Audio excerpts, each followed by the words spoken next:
OBC आणि मराठा समाज याच्यात भांडणं लावण्याची ती संधी काही ते सोडत नाहीत. ओबीसीचा आम्ही डीएनए आहोत असं जे म्हणत होतं ते पूर्णपणे संपलेलं आहे. सगळ्यात मोठे विरोधक ओबीसीचे कोण असेल तर मी आता म्हणेन भारतीय जनता पक्ष आहे. ज्यावेळेस सरकारचा निर्णय झाला त्यावेळेस म्हणालो होतो की कायद्याला धरून संविधानाला धरून शासनाने निर्णय काही घेतलेला नाही.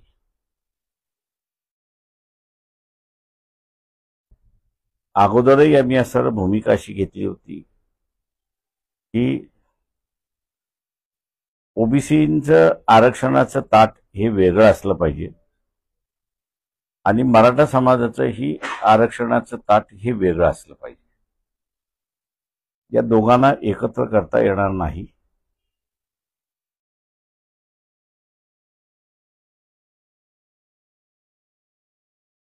आणि तो आता माझ्या अंदाजानं याच मुंबई बेंच औरंगाबाद खंडपीठ जे आहे त्याचे असणारे जस्टिस लॉर्डशिप मार्ला पार्ले आणि लॉर्डशिप बगा या दोघांचं असणारं जजमेंट आहे. डिव्हिजन बेंचचं जजमेंट आहे.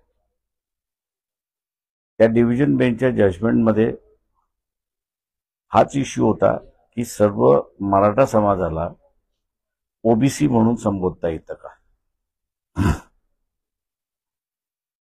तेव्हा निर्णय असा देण्यात आला की सर्व मराठा समाजाला ओबीसी म्हणून संबोधता येत नाही. या निर्णयावरती अपील सुप्रीम कोर्टामध्ये करण्यात आलं आणि सुप्रीम कोर्टाने या निर्णयामध्ये तसूभरही बदल केला नाही आणि सर्व मराठ्यांना ओबीसी मानता येणार नाही हा जो निर्णय होता हायकोर्टाचा त्याला त्यांनी असणारा शिक्कामोर्तब केला अशी असणारी परिस्थिती आहे.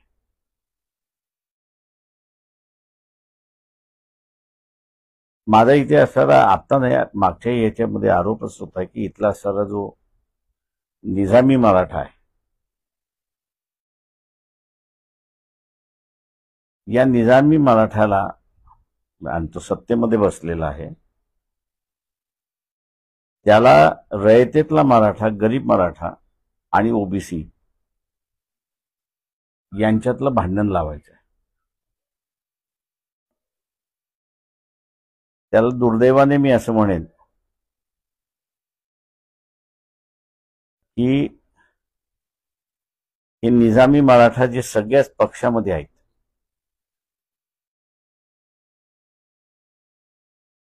त्यांनी जे मागच्या काही दिवसापूर्वी आंदोलन झालं त्याला पूर्णपणे पाठिंबा देण्यात आला. हे निजामी आमदार आहेत, निजामी खासदार आहेत, त्यांना पक्ष ते विसरतात. आता आपल्याला संधी मिळालेली आहे ओबीसी आणि मराठा समाज याच्यात भांडणं लावण्याची. ती संधी काही ते सोडत नाहीत. आणि दुर्दैवाने आता आपण बघितलं असेल की ओबीसी समाज सुद्धा रस्त्यावरती उतरलेला आहे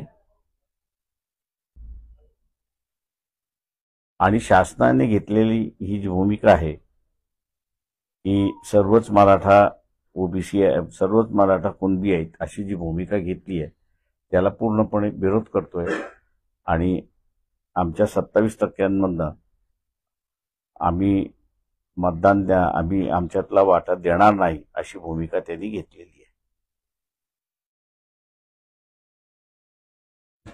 इथे मी असं म्हणेन की भारतीय जनता पक्षाने एका दगडामध्ये अनेक पक्षी मारले आणि स्वतःच्या पक्षाची असणारी जी भूमिका आहे की आरक्षण असूच नाही याच्याबद्दल गोंधळ घालायला सुरुवात केलेला आहे.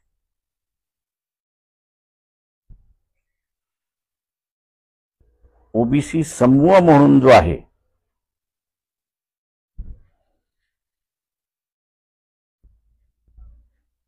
यांनी आता लक्षात घेतलं पाहिजे की काल परवापर्यंत बीजेपी म्हणत होते आमचा डीएनए ओबीसी आहे.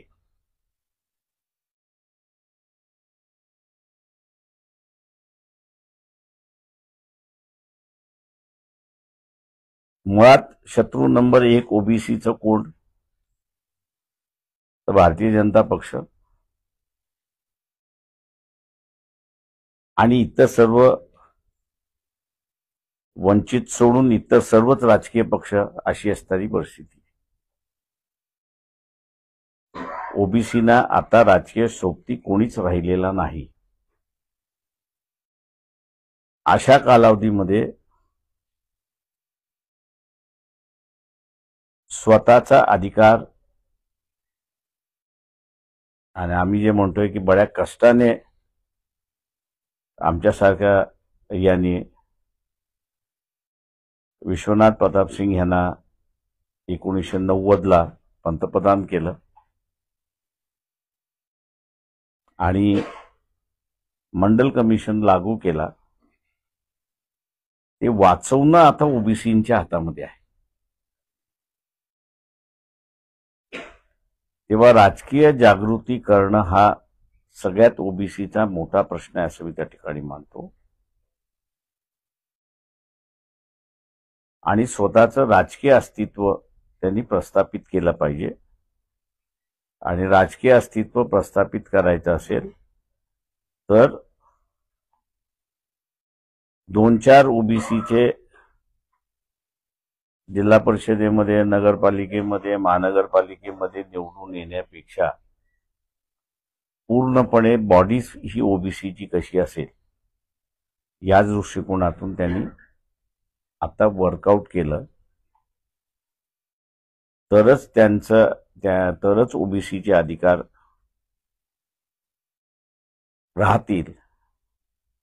नाही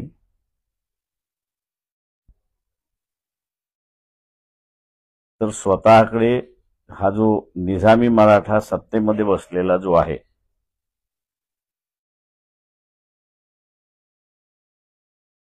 तो 27%च्या 27% हे ओबीसीकडून काढून मराठ्यातले जे कुणबी झालेत त्यांना दिल्याशिवाय राहणार नाहीत.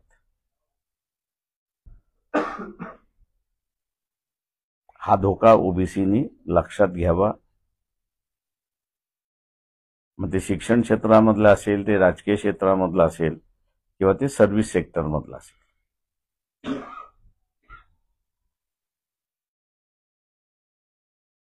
मनोज जरांगे पाटील असं म्हणतात की आमच्या या अध्यादेशाला जर चॅलेंज झालं तर आम्ही मंडल कमिशनला चॅलेंज करू आणि वरचे जे 2% आरक्षण देणार आहे मंडल कमिशनला चॅलेंज होऊ शकतो.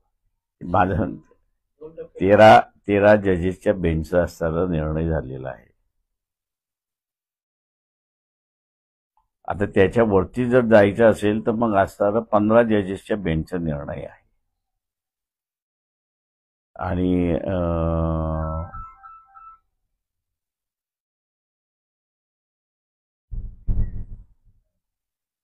हे निर्णय येण्याच्या अगोदर पार्लमेंटने सुद्धा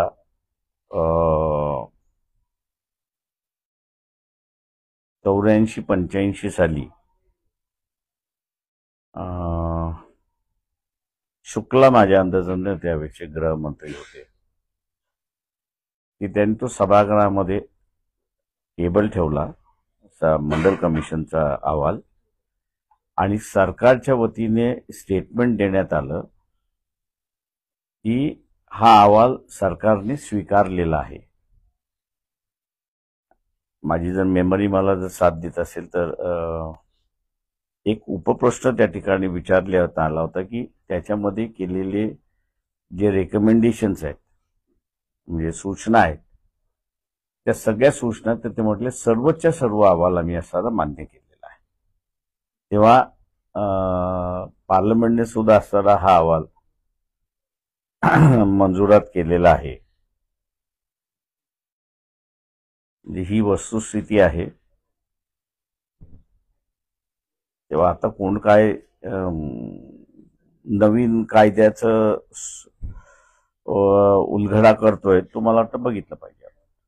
तर तुम्ही उल्लेख असा निजामी मराठा असा केला राजकारणातील लोकांसाठी, तर त्याला जोडून असा प्रश्न आहे की भविष्यात हा जी लागू झाला तर ओबीसी समाज हा राजकारणातून, शिक्षणातून आणि नोकरीतून हद्दपार होईल असं आपल्याला वाटतं?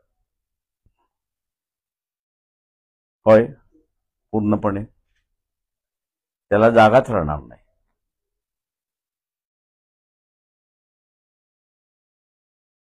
निजामी मराठा कोण? तो राजकारणापुरता मर्यादित असे प्रश्न एक लक्षात घ्या की शिवाजी महाराजांचं असणारं राज्य, शिवाजी महाराजांचं राज्य हे आलुतेदार बलुतेदारांचं राज्य. याला विरोध करणारं कोण? ते याला विरोध करणारं असणारं औरंगजेब होते. याला विरोध करणारं कोण होतं? तर इथला असणारं निजाम होते. इथला विरोध करणारं कोण होतं? बिजापूर होते. तर यांच्याबरोबर कोण कोण हे राहिले? जे सगळे ह्या त्या बदामी बरोबर होते त्यांच्याबरोबर जे राहिले आणि शिवाजी महाराजांच्या राज्याला असणारा विरोध केला, ते सगळे इथले निजामी राज्य, निजामी आहेत. निजामी औरंगजेबी काही म्हणा तुम्ही. आता नेत्यापुरता मर्यादित ठेवताय की आणखी या प्रश्नावर जे आंदोलन करतात त्यांच्याकडे पण? प्रश्न असा आहे की शिवाजी महाराजांना ज्यांनी विरोध केला ते सगळे निजामी आमच्या दृष्टिकोनातून. कोणी आम्हाला माहित नाही कोण आहे त्याच्यामध्ये. इतिहास बाहेर पडला की लक्षात येतं की हे शिवाजी महाराजांबरोबर होते की नव्हते. याच वक्तव्याला जोडून काल काही ओबीसी नेत्यांनी असं म्हटलं की मुंबईत ज्या लोकांनी आंदोलन केलं ते सगळी निजामी अवलाद आहे. त्यांचं अनालिसिस आहे, माझं नाही.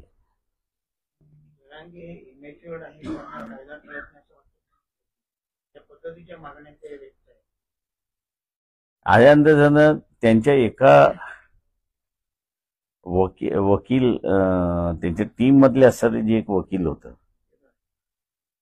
आता मला नाव नाही लक्षात, की त्यांनी असं म्हटलं आम्ही जे सल्ले दिले ते ह्यांनी मान्यच केले नाही.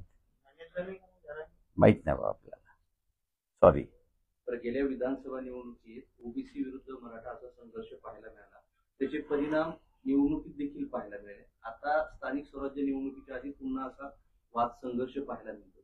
तर या संघर्षामागे कुणाला फायदा आहे का किंवा यामागचं कोणी विधान आहे? कोण तुम्हाला असं वाटतं की ज्यांना हे हवंय? ते माझं म्हणणं असं, ओबीसी आता मागच्या निवडणुकीमध्ये पूर्णपणे ओबीसी हा असणारा भारतीय जनता पक्षाबरोबर गेला आणि म्हणून भारतीय जनता पक्षाला यश मोठ्या प्रमाणात गेलं, कारण का मराठा समाज सुद्धा त्या बाजूनेच मतदानाला गेला. आणि म्हणून आता आम्ही असं म्हणतोय की भारतीय जनता पक्ष जे ओबीसीचा आम्ही डीएनए आहोत असं जे म्हणत होतं ते पूर्णपणे संपलेलं आहे. सगळ्यात मोठे विरोधक ओबीसीचे कोण असेल तर मी आता म्हणेन भारतीय जनता पक्ष आहे, त्या ते सत्तेमध्ये आहेत. मी डीएनए बीएनएचं काही हे करत नाहीये. मी फक्त त्याच्यातलं असणारं की मराठा समाजाला तुम्ही न्याय देऊ शकता का, तर आमचं म्हणणं असं आहे की तुम्ही मराठा समाजाला न्याय देऊ शकता, पण त्यांचं दात तुम्हाला वेगळंच करावं लागेल. एकत्रित अजिबात शक्य नाही.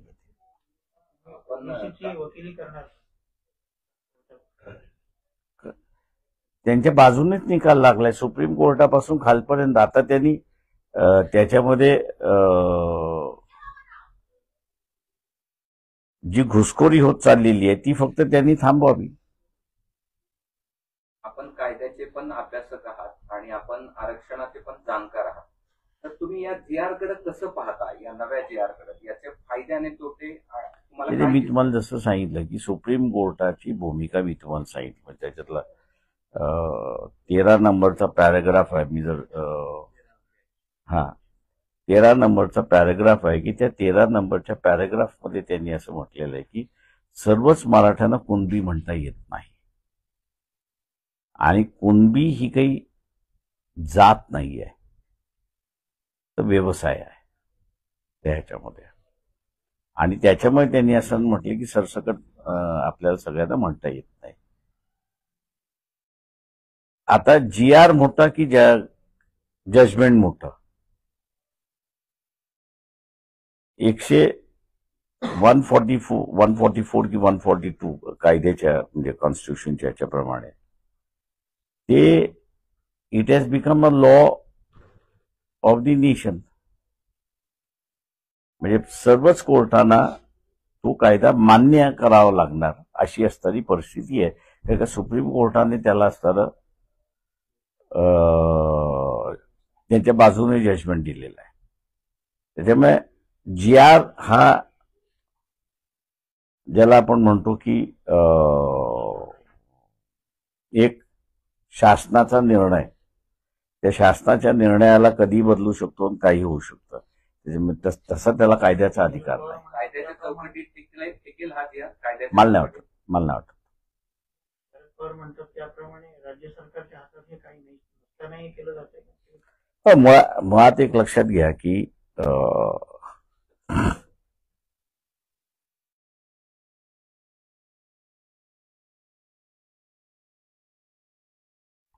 आता मी तुम्हाला एक प्रथा सांगतो.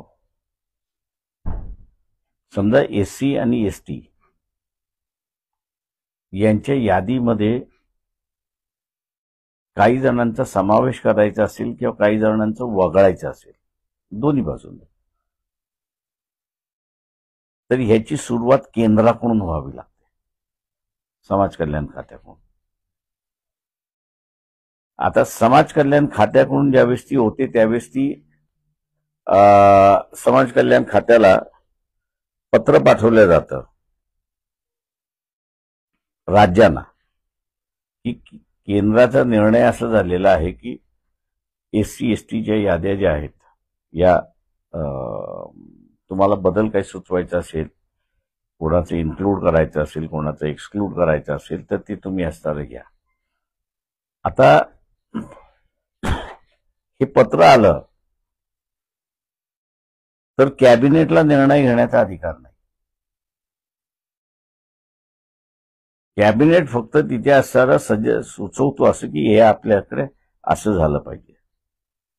हे झाल्यानंतर सेंट्रल गव्हर्नमेंट मानतं कधी की हे तुमच्या विधानसभेमध्ये असेल किंवा विधान परिषद असेल, त्या विधानसभा आणि विधान परिषदेच्या समितीमध्ये याचा निर्णय झाला आणि वगळायचा किंवा कोणाला तरी आतमध्ये टाकायचा हा निर्णय झाला असेल, विधानसभेने घेतलेला हा निर्णय केंद्राला कळवला जातो आणि केंद्राला कळवल्यानंतर केंद्राला अधिकार नाही की हा मान्य करायचा की न मान्य करायचा.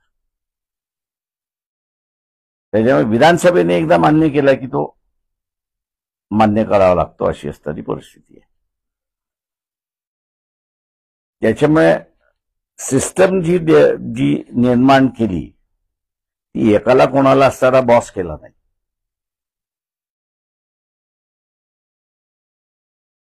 दोघांनीही जर दोघांनीही म्हटलं तरच त्याला असणारं इन्क्लुजन होतं.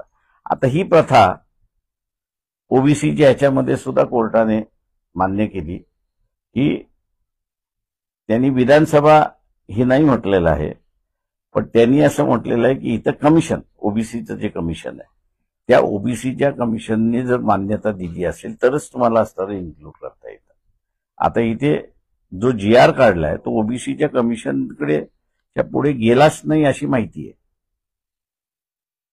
कायद्याच्या चौकटीत कसा टिकणार आहे काय अडचण? याच अडचणी आहेत की एक सिस्टम डेव्हलप केलेली आहे, त्या सिस्टम प्रमाणे जर तुम्ही गेला नसाल तर सुप्रीम कोर्ट असं म्हणतं की आम्ही मान्य करणार नाही. तुम्हाला दुसरं त्यांनी असं म्हटलेलं आहे की तुम्हाला सवलती देण्याचा अधिकार आहे का, तर सुप्रीम कोर्टाने म्हटलं की होय, तुम्हाला सवलती देण्याचा अधिकार आहे. पण ज्याला तुम्ही सवलती देताय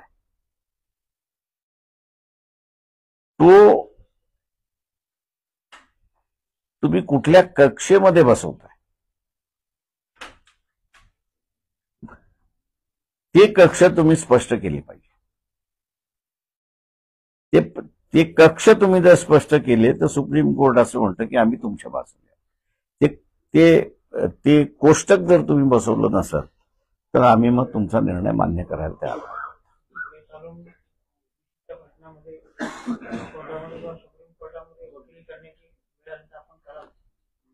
नाही, माझ्या अंदाजानं तेवढी पाळी येईल असं मला वाटतच नाहीये. ते परभणीच्या याच्यामध्ये असताना मी हात घातला याचं कारण असं एक आहे की ठीक आहे, सोमनाथ सूर्यवंशमचा कार्यकर्ता होता, हा वेगळा भाग आहे, परंतु असे अनेक कार्यकर्ते कस्टोडियल डेथमध्ये मेलेत.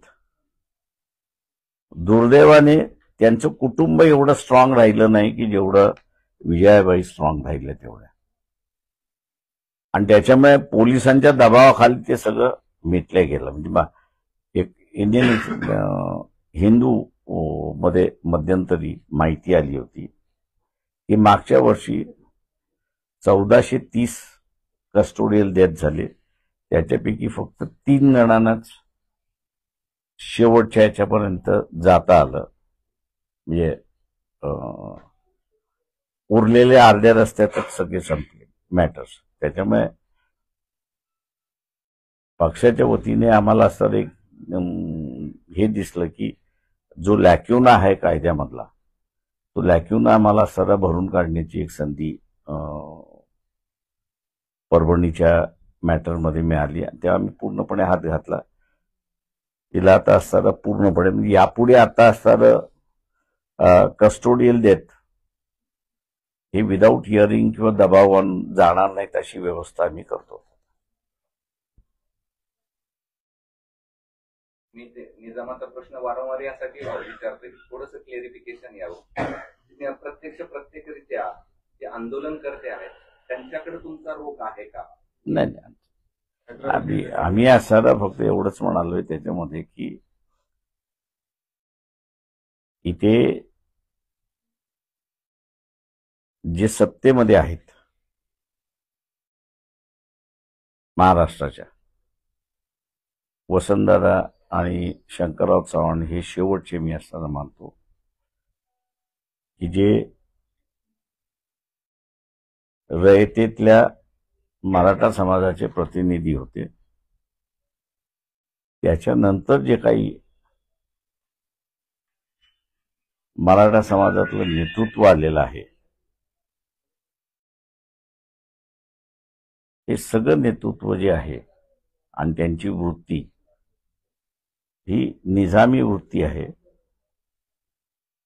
शिवाजी महाराजांची वृत्ती नाही. एवढाच फक्त त्याच्यातला मेसेज आम्ही देतो.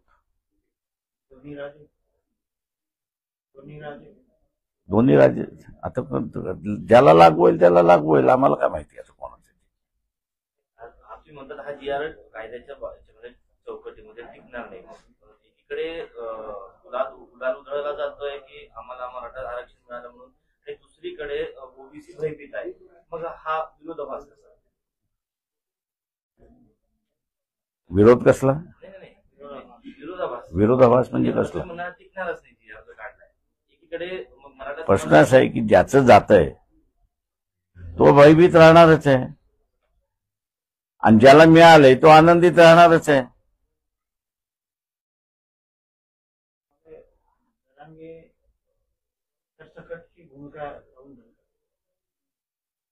त्या सल्लागारांचे त्यांनी न ऐकता तिनंही तडजोड करून मॅनेज झाले का असं वाटतं? मला नाही माहित. बी ते असे की हे राजकारणामधला हा जो शब्द आहे मॅनेज होणं, हा सगळ्यात चुकीचा शब्द आहे असं मी त्या ठिकाणी मानतोय. याचं कारण की प्रत्येक जणाला आपली स्वतःची मतं असतात, तो त्या मताप्रमाणे वागतो.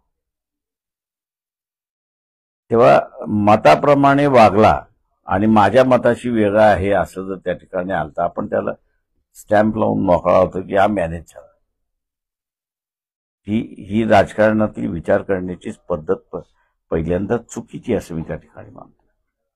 मी आज जरांगेंना विरोध म्हणजे त्यांच्या भूमिकेवर प्रश्न उपस्थित करतात, पण कधी काही तुम्ही पण अंतर्वालीला गेले होते.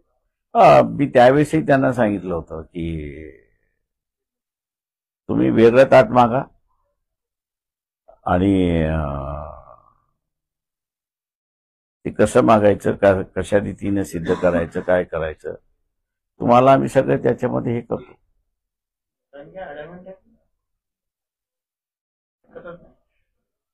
ते आता असे संघटना संघटनेने दिलेला सल्ला हा त्यांना मानावा लागेल.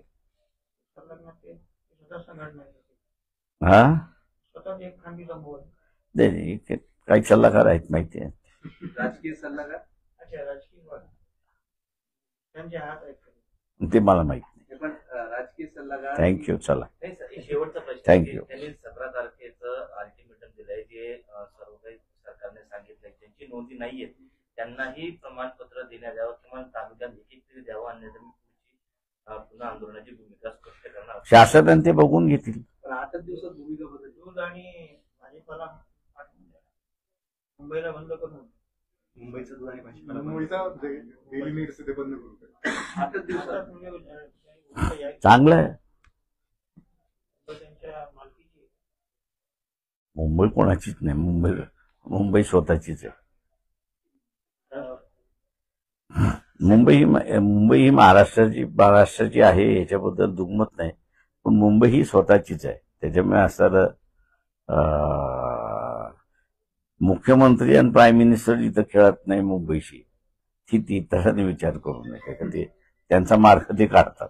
काल मुख्यमंत्री आले होते शहरामध्ये, त्या जीआरवर बोलताना असं बोलले की सर्व काही जुनच आहे, फक्त प्रक्रिया सुलभ करण्यात आलेली. मला काय समजलं नाही त्यांच्यातलं. चल, थँक्यू मंडळी. आपला चहा सांची चहा. संपर्क 9130061066 9923191916. आपला चहा सांची चहा. संपर्क 9130061066 9923191916.